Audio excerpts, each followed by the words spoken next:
It starts with this smell, burnt wood, like the whole world's been set on fire and nobody gave a damn. That's the thing, right? That fear. You survived the end of the world, but for what? Kira felt it every second she walked through the streets, each step crunching ash underfoot, every breath dragging in smoke like it was permanent now. She wasn't the only one who thought it. What's the point? But you don't stop walking, not because you want to, but because stopping would make it all real. She wasn't new to this. Hell, none of us are when you're left alone. Kira had figured out how to survive. She scavenged like the best of them. Only difference was she kept her eyes open, always watching for the next threat. So when she found that stash of canned goods in the back of some old supermarket, she wasn't stupid enough to feel good about it. Got to break the lock, but keep one ear listening for trouble. It's the way things were. Trust no one. She used to trust. That was a long time ago. She hadn't even cracked open the first can when she heard it. Footsteps. She turned so fast the knife was already in her hand before she realized it. It wasn't one of those brainless wanderers either. It was a man, a wounded one at that. Jax. That's what he called himself. An ex-soldier, the type you'd rather not have to deal with. They sized each other up, and she could see he was trouble.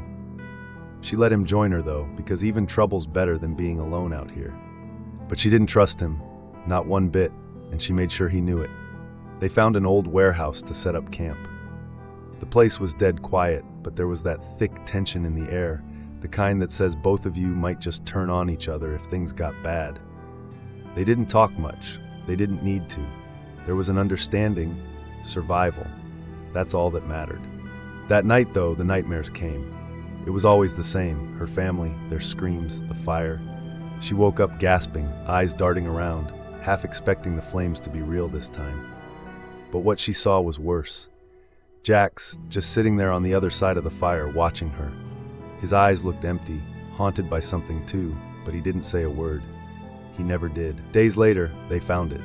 A bunker, old military, tucked away in the forest like it was forgotten. The place was a tomb of shadows, the kind that cling to you. But it was shelter, and for now, that was enough.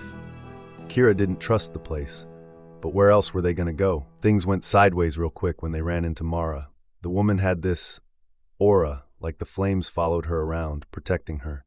She wasn't just any scavenger. No, Mara had control over the fire like it was part of her. And she wasn't friendly. She wanted what they had, and she wasn't asking nicely. Jax, though, he knew her. They struck some kind of uneasy deal. Mara wanted something Jax had. Kira wasn't buying it, not for a second.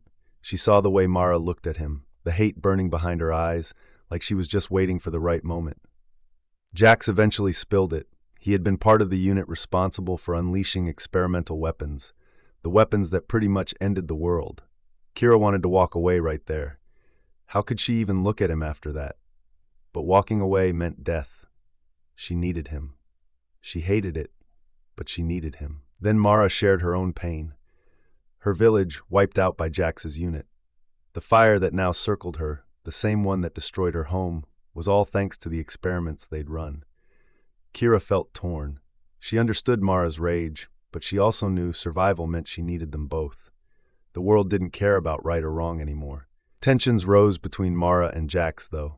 It was like they were both ticking time bombs, and Kira was stuck in the middle, gravitating toward Jax despite knowing better. Something about him, she couldn't explain it. It wasn't trust, but it was something close. Jax finally revealed the key they were looking for. It was hidden in an old military base. Mara claimed it could restore power, rebuild something of the old world. Kira wasn't convinced. Too much had been lost to think a key could fix anything. But it wasn't long before Kira found out Mara had no intention of letting Jax walk away alive once they got that key. Kira overheard her plans. She was stuck again. Let Mara have her revenge or save Jax. Neither option felt right, but both had consequences. The base was crawling with rogue scavengers when they got there, making the tension unbearable. Kira knew Mara was going to strike soon, but she kept quiet, waiting for the inevitable. When Jax finally got his hands on the key, Mara made her move. But Kira stepped in, stopping her at the last second. Mara's rage was explosive, literally. Flames shot from her hands, and in her frenzy, she lost control. The whole room went up in flames, and Mara was consumed by her own fire. The last thing Kira heard was her scream, echoing through the collapsing base as Kira and Jax barely made it out alive. For a moment it seemed like they'd won, but that's when Jax revealed the truth. The key wasn't for restoring power, it was a dead man's switch. One push, and it would trigger the final weapon. Humanity's last stand. Extinction. Just waiting for a twist of metal. Kira realized she'd saved the wrong person.